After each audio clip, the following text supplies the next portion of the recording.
how to make fast, simple, homemade meals that you can make in advance, put in your freezer or in your pantry and use whenever you want. And I am back in Harriet Busby's kitchen. Hello. Hello. Border berries, and we have got lots of different berries here, and we are making compote. Is that the correct pronunciation? I think so. It's a French word, so. Compote. Yes, and tell us about compote, Harriet. What can we do with it? What different ones can we make? Compote is just sugar and fruit, and you don't have to be very precise. You add the sugar to taste, but it's really a lovely way of gently cooking fruit, and that fruit can then be incredibly handy to go on top of yoghurt and to go on top of porridge. It's a lovely porridge topper.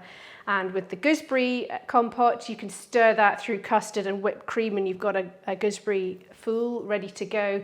So there's an infinite possibility of puddings just out of your freezer. And the berry one is delicious. If you crush up meringues and whipped cream and ripple that through, you've got a very fancy kind of Eton mess. Yep, I've got a recipe coming out soon of a compote that I did of raspberry, and I just put it through my ice cream, which was a raspberry ripple, which was really nice. So make this and you can use it for basically tons of stuff. We're both doing one together. I am doing raspberry, redcurrant and tayberry. And I'm going to do gooseberry, and I'm going to use some elderflower cordial to make it gooseberry and elderflower. So we have done a recipe on how you can make your own elderflower cordial. If you want to look at that, you can make it first and then come and make the compote, or you can buy some elderflower cordial if you don't want to do that. Right, let's get going. You tell me what's first. What am I doing? Well, dead simple, Suzanne. We're just going to pour our berries into the bowl. That's a kilo of fruit and 400 grams of sugar. We're starting with the same. I'm not going to put the elderflower cordial in until we've finished all the cooking, because it'll maximise the flavour. So really this is going to go on the heat now, and we're going to cook it just gently until the sugar has dissolved and the berries have broken up. But that's all you need to try and do. Just make sure that the sugar's dissolved, and then it's ready. So the berries don't need to have been broken all the way down. They can still be quite berryish, can they? Absolutely. You really kind of want to preserve the fact that they're whole berries and that they look nice, because that's what if you prefer it broken down, then absolutely cook it for a bit longer, or even mash it with a potato masher, or you can even blend it with a stick blender, but you'll end up with a thick, very thick puree then. Brilliant. Okay, let's get this on the agar behind us and we'll see what we're doing next.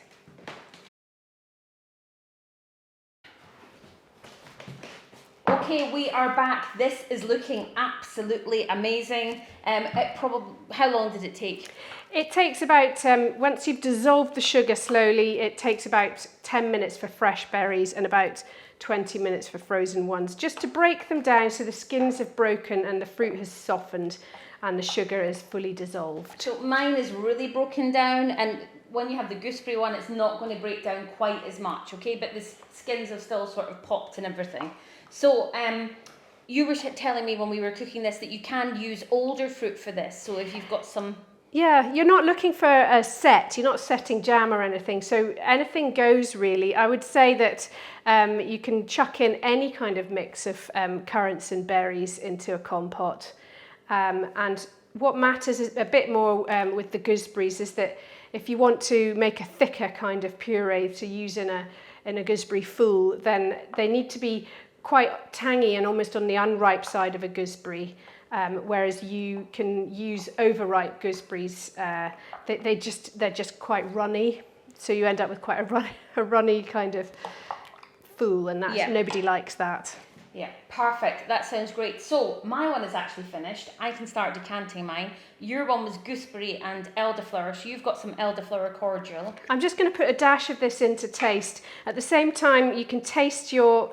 So I probably put in about 4 tablespoons worth of elderflower cordial there. And what I suggest is that you taste the juice and make sure that it tastes as good as it can, and that it's sweet enough for you.